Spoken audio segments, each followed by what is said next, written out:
Chères sœurs, chers frères, bonjour. Aujourd'hui, je voudrais nous partager une parole puissante, une parole de grâce de notre Seigneur. Alors, je vais lire ici dans les Actes des Apôtres, chapitre 11, à partir du verset 19 jusqu'à 26. Ceux qui étaient dispersés par la persécution survenue à propos d'Étienne allèrent jusqu'en Phénicie, dans l'île de Chypre, à Antioche, annonçant la parole seulement aux Juifs. Il y eut cependant parmi eux quelques hommes de Chypre et de Cyrène, et qui, étant venus à Antioche, s'adressèrent aussi aux Grecs, leur annoncèrent la bonne nouvelle du Seigneur Jésus. La main du Seigneur était avec eux, et un grand nombre de personnes crurent et se convertirent au Seigneur. Le bruit en parvint aux oreilles des membres de l'église de Jérusalem. Ils y envoyèrent Barnabas jusqu'à Antioche. Lorsqu'il fut arrivé, et qu'il eut vu la grâce de Dieu, ils s'en réjouit. Ils les exhortèrent tous à rester d'un cœur ferme, attaché au Seigneur, car c'est un homme de bien, plein d'Esprit Saint et de foi. Et une foule assez nombreuse se joignit au Seigneur. Barnabas se rendit ensuite à Tarse pour chercher Saul et, l'ayant trouvé, il l'amena à Antioche. Pendant toute une année, ils se réunirent aux assemblées de l'Église. Ils enseignèrent beaucoup de personnes. Ce fut à Antioche que, pour la première fois, les disciples furent appelés chrétiens. Alléluia. Père éternel, je te remercie pour ta parole puissante et glorieuse. Je te remercie parce que tu as envoyé Jésus-Christ, qui est la parole de Dieu, venir sauver l'humanité. Et Jésus-Christ, avant de partir, Jésus nous a dit qu'il ne nous laisserait pas orphelins, qu'il nous donnerait son Esprit Saint. Celui-ci nous rappellera la parole de Dieu et nous aidera à mettre en pratique cette parole. Et nous aidera à mettre en pratique les préceptes de notre Seigneur Jésus, notre Maître et Sauveur. À lui seul soit la gloire pour les siècles des siècles. Amen. Donc, petit résumé, il y a eu persécution de l'Église, persécution des croyants à Jérusalem. Les chrétiens, les disciples se sont dispersés, ont quitté Jérusalem, ont fui Jérusalem et resté à Jérusalem que les apôtres. Certains d'entre eux qui ont quitté Jérusalem sont arrivés en Phénicie, dans l'île de Chypre, et aussi à Antioche. Cependant, ils n'évangélisaient ou ne témoignaient qu'aux Juifs. Or, il y avait aussi, dans ces contrées, d'autres disciples qui n'étaient sûrement pas issus qui n'avaient pas quitté Jérusalem à cause de persécution. Ces disciples qui venaient de Chypre et de Cyrène sont venus aussi à Antioche. Et là, à Antioche, ces gens ont commencé à témoigner de Jésus-Christ, plutôt, non pas simplement aux Juifs, mais sont allés voir les Grecs. Alors, comprenons bien que dans cette portion des Écritures, quand on distingue Juifs des Grecs, on veut dire simplement qu'ils ne sont pas Juifs, qu'ils ne sont pas Hébreux. Tous ceux-là sont des Grecs. Alors, ils ont annoncé l'Évangile plutôt aux gentils, aux Grecs. Et parmi eux, il y a eu une grande manifestation du Saint-Esprit, une grande portion, une grande partie de ces Grecs. Cette métanoïa des Grecs a eu un impact jusqu'à Jérusalem. À telle enseigne que Jérusalem, l'église de Jérusalem dit, non, on doit voir ces choses, on doit vérifier ces choses. Ils ont envoyé pour cela Barnabas à Antioche pour attester ces choses. Barnabas arrive à Antioche. Le verset 23 dit que lorsqu'il fut arrivé, il eut vu la grâce de Dieu. Il s'en réjouit.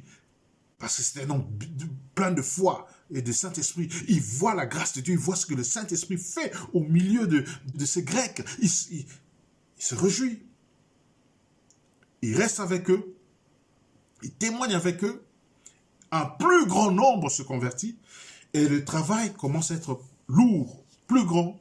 pesant pour lui seul, et il court à Tarse aller chercher Saul, qui plus tard deviendra Paul. Et ensemble, ils sont restés 1 an à Antioche en train d'enseigner dans les assemblées de Dieu à Antioche. Et c'est fut là à Antioche que pour la première fois, les disciples eurent le nom de chrétiens.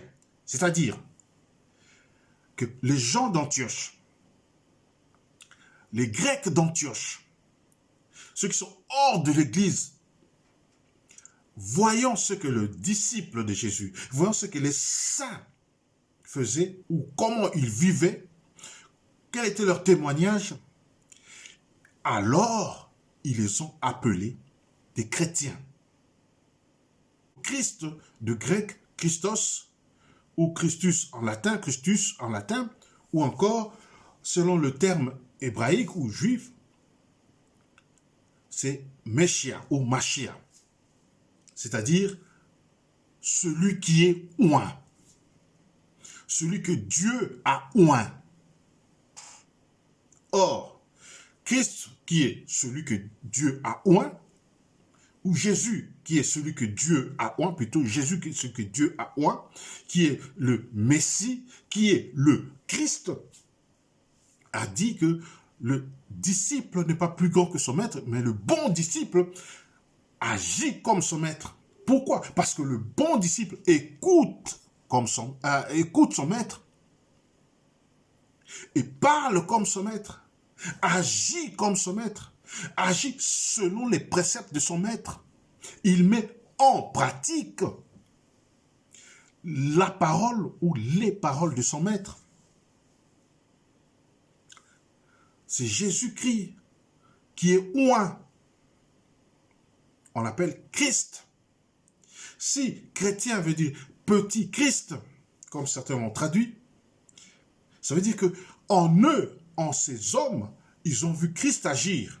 Or, Pierre dit, Pierre, le grand Pierre, apôtre Pierre dit dans Acte 10, 38, dans un chapitre avant, il dit ceci: vous savez comment Dieu a oint du Saint-Esprit et de force Jésus de Nazareth, qui allait de lieu en lieu, faisant du bien, guérissant tous ceux qui étaient sous l'emprise du diable, car Dieu était avec lui.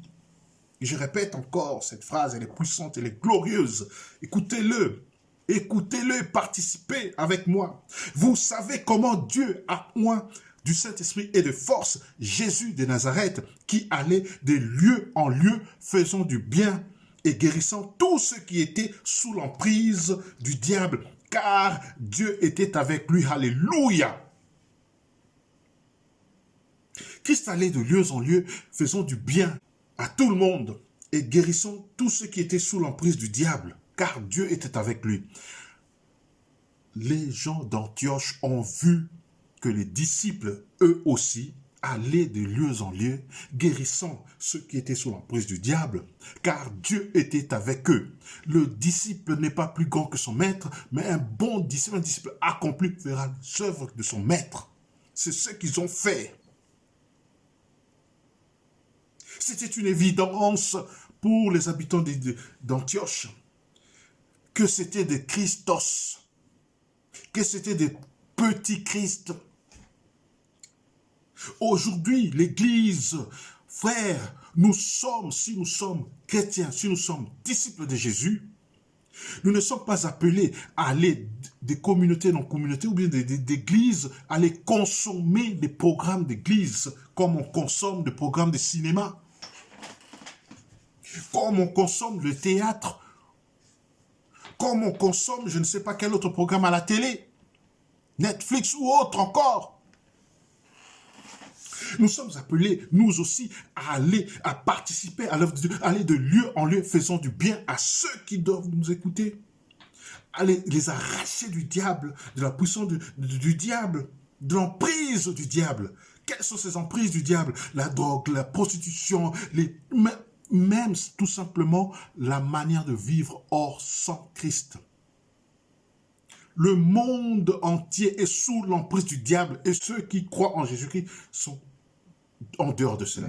Frères, nous avons la responsabilité, puisque nous sommes disciples saints, de porter, d'aller de lieu en lieu en faisant du bien à ceux qui nous entourent.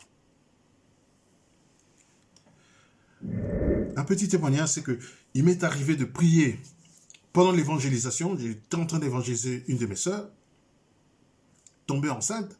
Elle avait peur, elle était triste, elle avait peur. Je demande pourquoi. Elle me dit, parce que son fiancé, de qui elle est tombée enceinte, est de même groupe sanguin qu'elle, ou bien de Rhésus AS comme elle, et il y a risque que leur enfant ait la maladie qu'on appelle la drépanocytose. C'est une maladie génétique héréditaire, ou SS. Je lui dis, écoute ma soeur, je veux prier pour toi et nous allons prier ensemble. Et Dieu va garder ton enfant qu'il n'ait pas cette maladie.